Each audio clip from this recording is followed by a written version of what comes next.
On the night of January 25th, 1990, somewhere over the dark waters of the Atlantic, a Boeing 707 is descending toward the northeastern United States.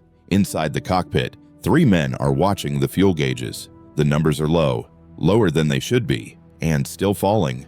Outside, the weather is closing in. Rain, fog, and wind are swallowing the New York skyline. Below them, one of the busiest air traffic systems in the world is stretched to its absolute limit. Dozens of aircraft are stacking up in the sky, circling over the coast, all waiting for the same thing, a chance to land. But this aircraft is different from the rest. This crew is running out of time, and more critically, running out of fuel. And the people on the ground who could help them do not know it. No emergency has been declared. No alarm has been raised. The word that could save them, the single word that would trigger an immediate response from air traffic control, has not been spoken. It will not be spoken. Not tonight. Avianca Flight 052 was a regularly scheduled international passenger service operated by Avianca, the flag carrier airline of Colombia and the second oldest continuously operating airline in the world. The flight ran 4 times daily between Colombia and New York's John F. Kennedy International Airport. 3 of those daily services originated in Bogota, and 1 departed from Medellín. Flight 052 was the Medellín service. On January 25, 1990, the aircraft assigned to this route was a Boeing 707-321B, registered as HK 2016. It was a 4-engine narrow-body jet, originally manufactured in June of 1967. Avianca had purchased it from Pan American World Airways in February of 1977. By 1990, the 707 was considered an aging aircraft. It had first entered service more than 3 decades earlier, and while it had once been revolutionary, the pride of American commercial aviation, it was now being replaced on most routes by more modern, more efficient designs. But Avianca still operated a fleet of 707s on its longer routes, including the transatlantic run to New York, because the 707-320C variant offered the range necessary for the roughly 4.5-hour journey. Earlier that day, Flight 052 had departed Bogota at 1:10 in the afternoon, Eastern Standard Time, 5 minutes ahead of schedule. It landed at Jose Maria Cordova International Airport near Medellín at 2:04 p.m. There, the aircraft was refueled and the final passengers boarded, bringing the total number of people on the aircraft to 158. That was 149 passengers and 9 crew members. In the cockpit were 3 flight crew. The captain was 51 years old. He had been flying for Avianca since May of 1962, nearly 28 years. Over that time, he had accumulated 16,787 hours of total flight time, including approximately 1,500 hours on the Boeing 707. He held a United States Airline Transport Pilot Certificate and had completed his transition training to serve as pilot in command on the 707 in June of 1987. His most recent line check into JFK had been completed in September of 1989, just 4 months earlier, and he had demonstrated satisfactory performance. He was, by most measures, a seasoned and experienced aviator. The first officer was considerably younger. He was 28 years old. His total flight time was 1,837 hours, of which only 64 had been logged on the Boeing 707. The age and experience gap between him and the captain was substantial. In fact, the captain had joined Avianca only 3 months after the first officer had been born. Despite this, no training difficulties had been recorded for either pilot.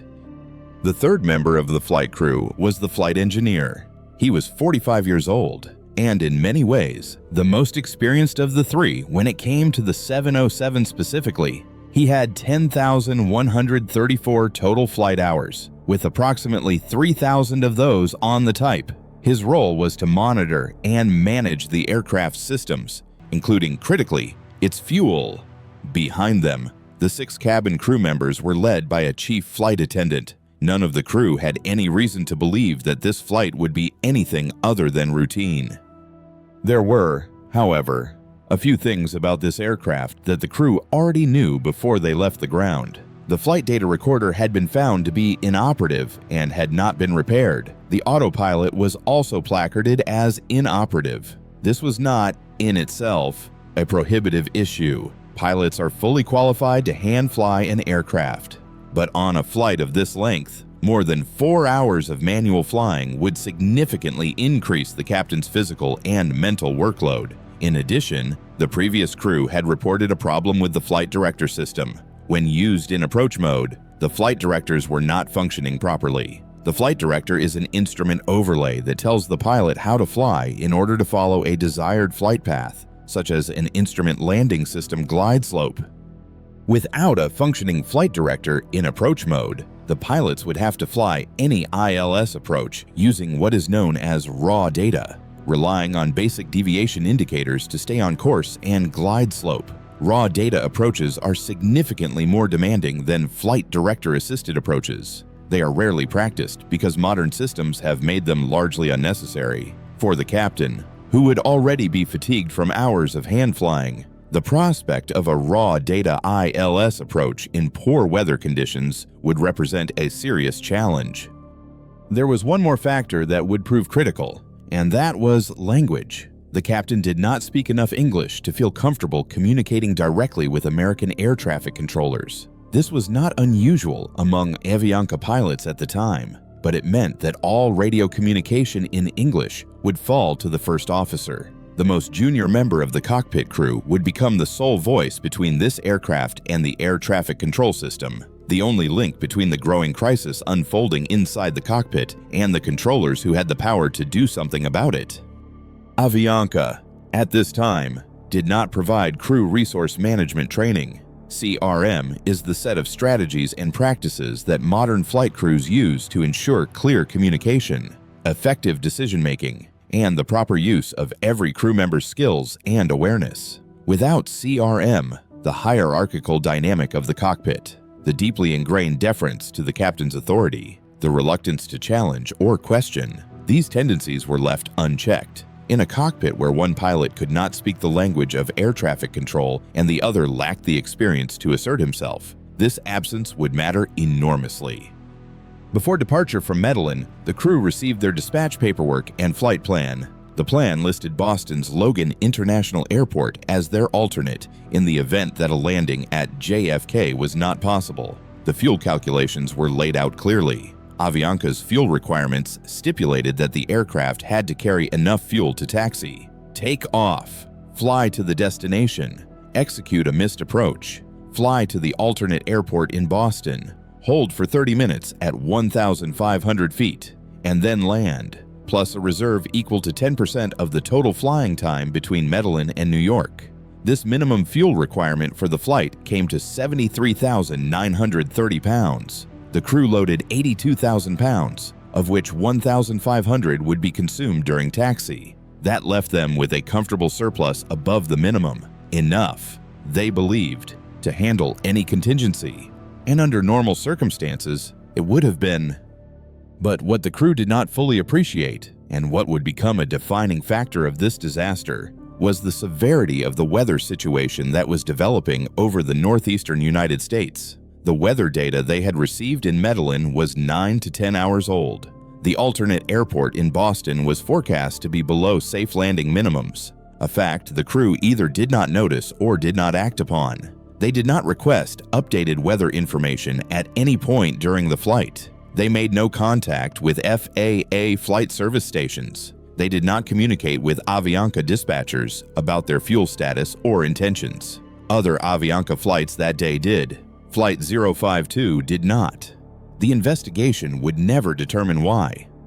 Flight 052 departed Medellín at 3:08 in the afternoon and climbed to its cruising altitude. The aircraft proceeded northward along an oceanic route over Bimini and up the Atlantic coast. It first entered United States airspace under the control of the Miami Air Route Traffic Control Center at 5:28 p.m., flying at 35,000 feet. The early portion of the flight was uneventful. The skies were calm. The aircraft tracked northward along the eastern seaboard, eventually climbing to 37,000 feet. But on the ground, The situation was deteriorating rapidly. A weather system was affecting the entire Northeast. Dense fog, low ceilings, rain, and gusty winds were making operations at JFK increasingly difficult. Visibility was poor. Approach intervals had to be widened. Aircraft were taking longer to land. Some were going around, unable to complete their approaches. The arrival rate into JFK was falling well below the number of aircraft trying to get in. By late afternoon, more than 36 aircraft were waiting to land at JFK. The New York Area Control Center was forced to hold arriving traffic in stacking patterns because the Terminal Radar Approach Control, or TRACON, was too saturated to accept them. When the New York ARTCC itself filled to capacity, neighboring control centers began holding New York-bound traffic in their own sectors. The backlog cascaded southward. Aircraft heading for New York were being held as far south as North Carolina. Some flights chose to divert, others waited. Flight 052 got its first taste of this congestion at 7:04 p.m., more than 3.5 hours after departure. The Washington ARTCC directed the aircraft to enter a holding pattern over Norfolk, Virginia. The flight circled there at 37,000 feet for 19 minutes. At 7:23 p.m., the flight was cleared to proceed. It continued northward to the Botan intersection near Atlantic City, New Jersey, where it was placed into a second holding pattern at 7:43 p.m. This time, the hold lasted 29 minutes. The aircraft finally departed Botan at 8:12 p.m. and continued toward JFK. 6 minutes later, at 8:18 p.m., Flight 052 was placed into a third holding pattern at the CAMRN intersection. The aircraft entered the hold at 14,000 feet and descended to 11,000 feet while circling. Inside the cockpit, the crew was watching the fuel state closely. The 3 holding patterns had now consumed a total of about 48 minutes, and the clock was still running. By this point, the fuel margins that had seemed so comfortable at departure were shrinking. But critically, the crew did not communicate any concern about their fuel situation onto air traffic control during the first 2 holds. They accepted each holding instruction without question. At 8:43 p.m., as Flight 052 continued circling at CAMRN, the first officer asked the controller if there were any estimates for when they could expect to proceed. The controller's reply was ominous. He told them the hold was indefinite, but to expect further clearance at 9:05 p.m. Inside the cockpit, the crew discussed the situation. They were burning fuel at a significant rate. The margins were eroding, and now they were being told the wait could go on for some time. At 8:44 p.m., the controller asked Flight 052 how much longer they could hold. It was the first direct question about their endurance. The first officer replied that they could hold for about 5 more minutes. That was all. The controller then asked about their alternate airport.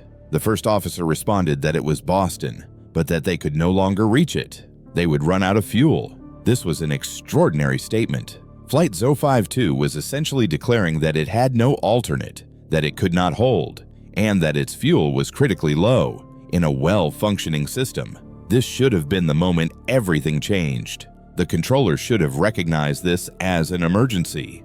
The crew should have used the word emergency. Neither of those things happened.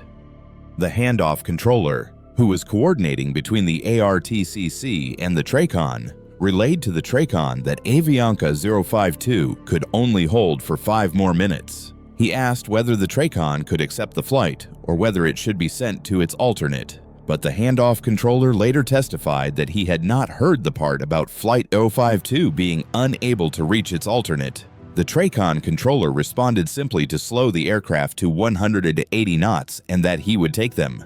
At 8:46 p.m., the ARTCC radar controller cleared Flight 052 to proceed to JFK at 11,000 feet. The flight departed the CAMRN holding pattern at 8:47 p.m. The total time in holding across all 3 patterns had been 1 hour and 17 minutes.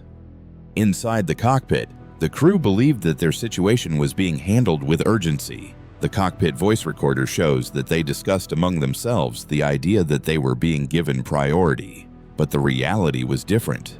The controllers did not believe Flight 052 was in an emergency. They had not been told it was. The word priority, which the first officer had used, carried no regulatory weight. In the American air traffic control system, priority was not a defined term. It did not trigger any special procedures. It did not give the aircraft precedence over other traffic. To the controllers, it simply indicated that this flight would appreciate expedited handling, nothing more. At 8:47 p.m., the TRACON feeder controller told the crew to expect an ILS approach to runway 22, left and to proceed direct to the Deer Park navigational aid. At 8:54 p.m., just 7 minutes later, the controller directed Flight 052 to make a 360-degree turn. This was a standard spacing maneuver used to sequence traffic. It was a routine instruction, but it was also unmistakable evidence that Flight 052 was not being treated as an emergency. An emergency aircraft would never be given a 360-degree turn. It would be given the shortest possible path to the runway. The cockpit voice recorder, however, reveals that the crew did not appear to recognize this. They continued to believe they were being prioritized. 2 minutes after the 360-degree turn, the controller issued a wind shear advisory. A Boeing 727 on approach ahead of them had reported an increase in wind speed of 10 knots at 1,500 feet and another 10-knot increase at 500 feet. In the cockpit, the captain asked the first officer to translate. Wind shear, combined with the low visibility, the rain, the absence of a working autopilot and flight directors, and the need to fly a raw data approach, made the upcoming landing attempt extraordinarily demanding. The aircraft was cleared for the ILS approach to runway 22 left. By this time, the crew had roughly 37 minutes of fuel remaining. They had one chance to land. If they did not make it on this approach, there would be almost nothing left. The captain hand flew the approach through turbulence and shifting winds. Visibility was poor. The aircraft encountered the reported wind shear at low altitude, and the combination of destabilizing winds and the difficulty of hand flying a raw data ILS approach without autopilot or functioning flight directors proved too much. The aircraft dropped below the glide slope. The ground proximity warning system activated. The captain attempted to correct, but the aircraft was not stabilized for landing. At approximately 9:24 p.m., the crew executed a missed approach. They added power and began climbing away from the runway. The go-around itself was not unusual. That night at JFK, Flight 052 was one of 22 missed approaches. But for every other aircraft that went around, there was fuel to try again, or fuel to divert. For Flight 052, there was neither. The missed approach had consumed a critical portion of their remaining fuel. They were now past the point of no return in every sense. As the aircraft climbed, the captain told the first officer to advise air traffic control that they did not have fuel. At 9:24 p.m., the first officer transmitted to the tower controller that they were running out of fuel. The tower controller instructed them to contact the TRACON for resequencing. The first officer acknowledged the instruction. He did not repeat the urgency. He did not say the word emergency. He simply complied. Inside the cockpit, the captain asked whether the first officer had told the controller about the fuel. The first officer assured him that he had. The captain continued to insist. "Advise him we are in an emergency," he said. "Did you tell him?" The first officer replied. "Yes, sir. I have already advised him." The cockpit voice recorder reveals something deeply troubling in this exchange. The first officer genuinely believed that his use of the phrases running out of fuel and request priority had communicated the same thing as declaring an emergency. He believed the controllers understood. He believed help was on the way. But until that moment, neither the TRACON controller nor the tower controller had understood that Flight 052 was in an actual emergency. No one on the ground had any idea that this aircraft was about to fall out of the sky.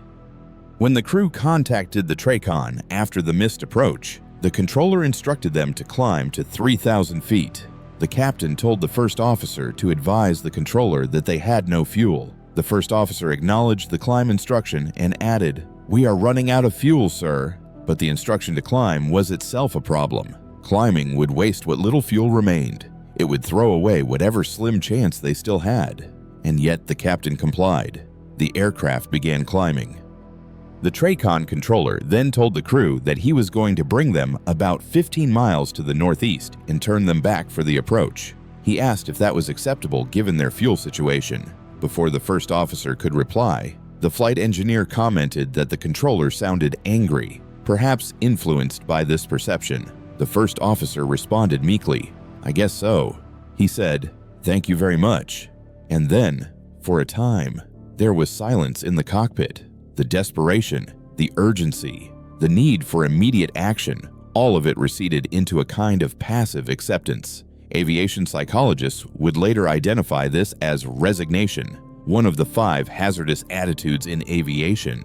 It is the belief that there is nothing more to be done, that events are beyond one's control. So, why bother trying?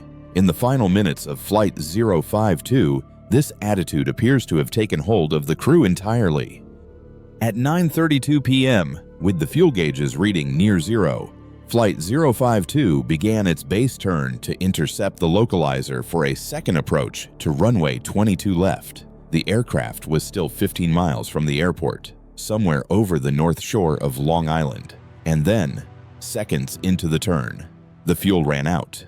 Engine number 4 flamed out first. The flight engineer called it out. Then, engine number 3. Essential power shifted to engines 1 and 2. The captain, knowing what was coming, called out desperately, "Show me the runway!" But they were 15 miles away, in the dark, in the rain, with no chance of reaching it. Over the radio, the first officer transmitted one final plea. "We just lost 2 engines and we need priority. Please!" The controller gave them a heading to intercept the localizer. The crew acknowledged. That was the last transmission anyone heard from Avianca Flight 052. On board, the cockpit voice recorder captured a few more seconds. The pilots setting up instruments. Then silence. Engines 1 and 2 had also flamed out. Without engines, there was no electrical power. The generator stopped. The lights went out. The instruments went dark. The recording ended. The aircraft was now a glider, descending through the wind and rain over Long Island with no power, no lights, and no hope of reaching the runway. 158 people sat in darkness as the 707 dropped toward the ground. At 9:34 p.m., Avianca Flight 052 struck the earth. The aircraft impacted nose first on a wooded hillside in the village of Cove Neck on the north shore of Long Island. Approximately 16 miles from JFK, the fuselage broke into 3 sections upon impact. The nose section and forward cabin separated from the rest of the aircraft at the moment of terrain contact and continued over the crest of the slope, coming to rest approximately 90 feet forward of the main wreckage. The main fuselage came to a stop on a steep slope, its tail section lying across a residential road. The force of the impact was devastating. Inside the cabin, seats buckled and tore free from the floor. Passengers were flung forward into the wreckage. Seat frames fractured. Seat belts failed. Occupants who had been restrained were ejected from their seats by the sheer force of deceleration. Some passengers were thrown from the aircraft entirely. 6 bodies would later be found outside the fuselage. The crash killed 73 of the 158 people on board. All 3 pilots died. 5 of the 6 cabin crew members died. 65 of the 149 passengers were killed, including 1 infant. 85 people survived, but all except 2 infants suffered serious injuries, multiple fractures, severe head trauma, internal injuries, and other devastating wounds. There was, however, one mercy in the wreckage. Because the aircraft had run completely out of fuel, there was no post-crash fire. The absence of flames almost certainly saved lives. Survivors who might have perished in a fuel-fed inferno instead lay in the cold darkness, injured and trapped, but alive. Hundreds of emergency responders converged on the crash site. Though the remote and wooded terrain made access difficult, helicopters transported 21 of the most critically injured to hospitals. Some of the injured were not extracted from the wreckage until nearly 2 hours after the crash. A makeshift morgue was set up in a garden near the impact site. The investigation was led by the National Transportation Safety Board. Investigators arrived at the crash site and began the painstaking work of reconstructing what had happened. The physical evidence at the scene told part of the story. The wreckage pattern, the ground scars, the distribution of debris, all pointed to a low-energy impact by an aircraft that had been descending without power. There was no evidence of an explosion, no evidence of structural failure, no evidence of fire before impact. The aircraft had simply run out of fuel and fallen from the sky. The cockpit voice recorder was recovered and provided an extraordinarily detailed record of the final hours of the flight. The conversations between the crew members, their radio transmissions to air traffic control, the controller's responses, all of it was preserved. The CVR would become the most critical piece of evidence in understanding how this disaster unfolded. The flight data recorder, however, had been inoperative before the flight even departed Medellín. It had been tampered with and was not recording. Investigators were therefore unable to recover the usual flight parameters: altitude, airspeed, heading, vertical speed, and engine data that would normally complement the voice recordings. Air traffic control radar data filled some of the gaps. The radar return showed the aircraft's position throughout its approach and holding patterns, and allowed investigators to reconstruct the flight path with reasonable precision. Communications transcripts from ATC recordings provided the ground-side perspective, and these, compared against the cockpit voice recorder, revealed the full extent of the communication breakdown. The investigation examined the fuel load at departure. The aircraft had left Medellín with 82,000 pounds of fuel, well above the required minimum of 73,930 pounds. Had the flight proceeded without delays, there would have been ample fuel, but the three holding patterns consumed approximately 1 hour and 17 minutes of additional flying time, and this consumed the margins that the crew had been counting on. The investigation calculated that by the time Flight 052 departed the CAM-RN holding pattern and began its approach, it had roughly 30 to 40 minutes of fuel remaining. By the time it went around from its first approach attempt, it had only minutes left. The NTSB examined the crew's actions in detail. They found that the crew had failed to request updated weather information at any point during the flight. The weather data they used for planning was nearly 10 hours old by the time they departed Medellín. They did not contact Avianca dispatchers to discuss the deteriorating conditions in New York or to reassess their fuel situation. Other Avianca flights that day did communicate with their dispatchers and with ATC about fuel and delays. Flight 052 did not.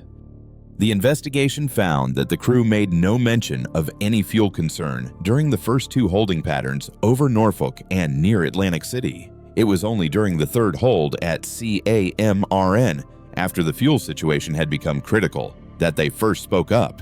And even then, the manner in which they communicated was fatally inadequate.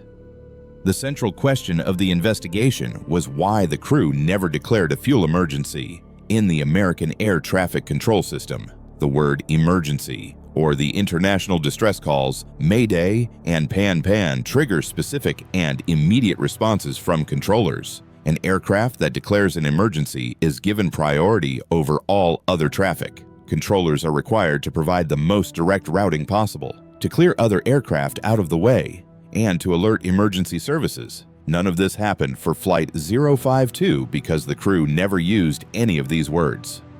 Instead, the first officer used the phrase running out of fuel and requested priority in the regulatory framework of American ATC. Neither of these phrases constituted an emergency declaration. The word priority had no formal meaning. To the controllers, it suggested that the flight would prefer expedited handling, but it did not indicate a life-threatening situation. Investigators found that the controller's interpretation of the first officer's language was, from their perspective, reasonable. They had not been trained to interpret the word priority as an emergency indicator. They expected that if a crew was truly in an emergency, they would say so explicitly. But the investigation also uncovered a troubling explanation for the first officer's choice of words. Avianca's training materials, some of which had originated from Boeing, used the word priority in connection with low fuel situations. A Boeing bulletin on operations with low fuel quantity stated that during any operation with very low fuel quantity, priority handling from ATC should be requested. Avianca's own operating procedures used similar language. Some Avianca pilots testified that they had received the impression from this training that asking for priority and declaring an emergency would produce similar results. The first officer of Flight 052 may have genuinely believed that his request for priority had conveyed the full urgency of their situation. The NTSB was sharply critical of the breakdown in communication within the cockpit itself. The captain repeatedly instructed the first officer to tell the controllers about the emergency, but the captain could not understand the English language radio exchanges well enough to verify whether the first officer had actually done so. And the first officer, either because he believed he had already communicated the emergency or because he lacked the confidence or English proficiency to escalate further, never used the decisive language. The NTSB described this as a total breakdown in communications by the flight crew. The investigation also examined the role of air traffic control. While the NTSB ultimately concluded that the controller's actions were proper within the existing framework, several board members expressed concern. The flow control system had allowed more aircraft into the New York area than could be safely handled. Expect further clearance times, which are given to aircraft in holding to indicate when they might be released, were repeatedly issued and then extended, giving crews like Flight 052 optimistic estimates that delayed their decision-making about alternates and fuel. The handoff controller who transferred Flight 052 from the ARTCC to the TRACON had not heard or had not registered the crew's statement that they could no longer reach their alternate. This critical piece of information was lost in the transfer. The TRACON controller, unaware that Flight 052 had no alternate and was critically low on fuel, treated the flight routinely. Colombia's Civil Aviation Authority, the DAAC, disagreed with some of the NTSB's conclusions. The Colombian investigators argued that the controllers bore more responsibility for the inadequate handling of the flight. They recommended that the NTSB place additional blame on ATC for failing to recognize and respond to the fuel situation, and for the inadequacies of the flow control system. NTSB board member Jim Burnett issued a dissenting opinion supporting the probable cause but listing 4 specific failures in the services provided to Flight 052, including the handling of holding, the failure to pass on fuel situation information between controllers, the failure to update weather information, and the inadequate capacity management of the flow system. Another board member, Christopher Hart, took a different position, arguing that the crew should have known to use the words Mayday or emergency and that a lack of standardized terminology was not a legitimate contributing factor. On April 30th, 1991, the NTSB released its final report. The probable cause of the accident was determined to be the failure of the flight crew to adequately manage the airplane's fuel load and their failure to communicate an emergency fuel situation to air traffic control before fuel exhaustion occurred. Contributing to the accident was the flight crew's failure to use an airline operational control dispatch system to assist them during the international flight into a high-density airport in poor weather. Also contributing was inadequate traffic flow management by the FAA and the lack of standardized, understandable terminology for pilots and controllers for minimum and emergency fuel states. The safety board further determined that wind shear, crew fatigue, and stress were factors that led to the unsuccessful completion of the first approach and thus contributed to the accident.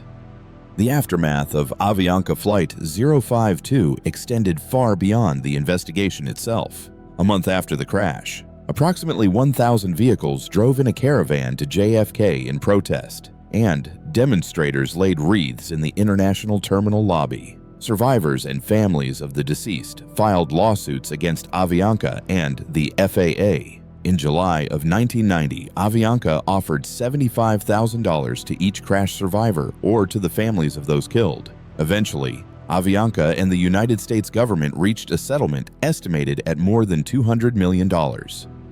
In a grim postscript, during the recovery and treatment of survivors, hospital staff discovered that at least 2 passengers had been carrying cocaine internally. One man who had suffered a fractured spine, broken ribs, and a dislocated hip was found to have swallowed containers filled with the drug. Doctors operating on another passenger to stop internal bleeding also discovered drug packages. The discovery was incidental to the crash and had no bearing on the accident itself, but it reflected a darker reality of the era and the route. The summer following the crash, 2 more Avianca flights into New York declared fuel emergencies. In June, 1 flight declared a minimum fuel situation and landed with only 10 minutes of fuel remaining. In August, Avianca Flight 020 declared that it had only 15 minutes of fuel left. These incidents underscored that the systemic problems identified in the Flight 052 investigation had not been immediately resolved. The crash of Avianca Flight 052 led to significant changes in aviation safety. The NTSB issued a series of recommendations that would reshape how fuel emergencies are communicated and managed. Among the most important was the establishment of standardized terminology for fuel-related communications between pilots and controllers. The ambiguity that had existed between the word priority and the word emergency was addressed directly. Controllers were trained to ask follow-up questions when a crew expressed any concern about fuel, rather than assuming that the absence of the word emergency meant there was no emergency. The International Civil Aviation Organization, ICAO, took action as well. In the years following this disaster and others, ICAO established the first unified global testing standards for English language proficiency among airmen. The goal was to ensure that pilots from around the world could communicate effectively in the language of international aviation, particularly during high-stress situations where precision of language can mean the difference between life and death. Avianca was directed to incorporate crew resource management training into its flight crew training programs. CRM, which was already standard at many airlines, was designed to break down the rigid hierarchical barriers that had contributed to this disaster. It teaches crew members to communicate openly, to question decisions, to share information, and to advocate for safety regardless of rank. Had CRM training been in place for the crew of Flight 052, it is likely that the first officer would have been more assertive in communicating the fuel emergency, and the captain would have been more engaged in verifying the communications.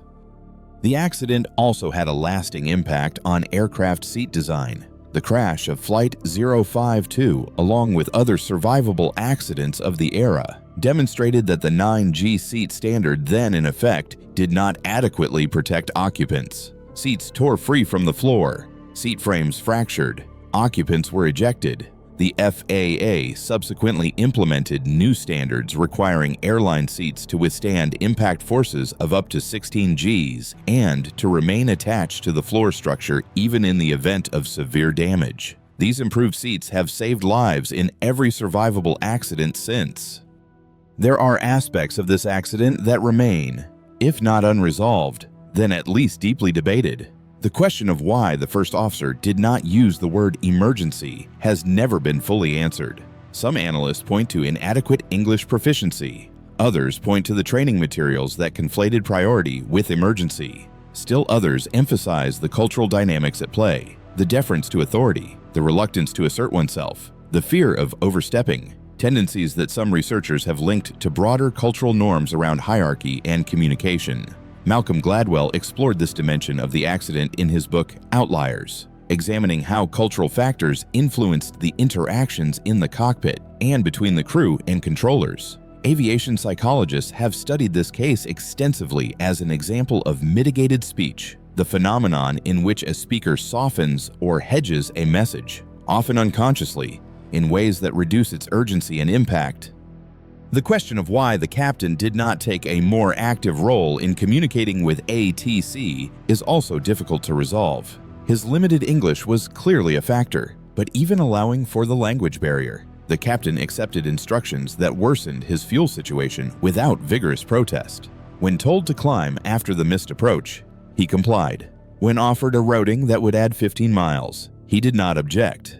Aviation safety experts have pointed to the concept of resignation, the hazardous attitude in which a pilot stops fighting because they believe the outcome is inevitable. The cockpit voice recording suggests that in the final minutes, the crew may have simply given up trying to influence the situation.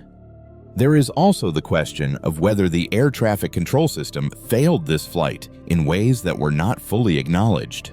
The flow control system allowed more traffic into the New York area than could be safely processed. Expect further clearance times were issued and then extended, creating false expectations. Critical information about the flight's fuel state was lost in the handoff between controllers. The 360-degree turn given to Flight 052, which should have signaled to the crew that they were not being treated as an emergency, was a routine spacing maneuver that the controllers issued without knowledge of the fuel crisis. Whether the system itself bore more responsibility than the NTSB was willing to assign remains a matter of debate.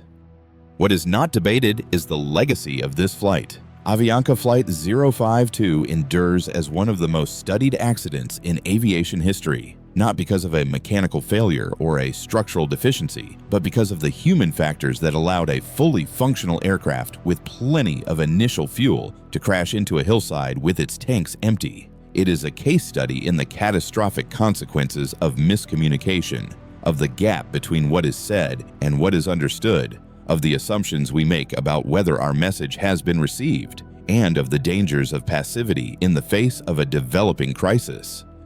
73 people died on the night of January 25, 1990 in a quiet village on the north shore of Long Island. They died not because the aircraft failed, not because the engines malfunctioned, not because the weather was insurmountable. They died because the people whose job it was to speak clearly did not speak clearly enough. And the people whose job it was to listen did not hear what was really being said. And between those two failures, between the words spoken and the words understood, lay a distance far greater than the 15 miles between the aircraft and the runway. That distance was measured in ambiguity, in deference, in assumption, and in silence. And it was into that silence that Avianca Flight 052 fell.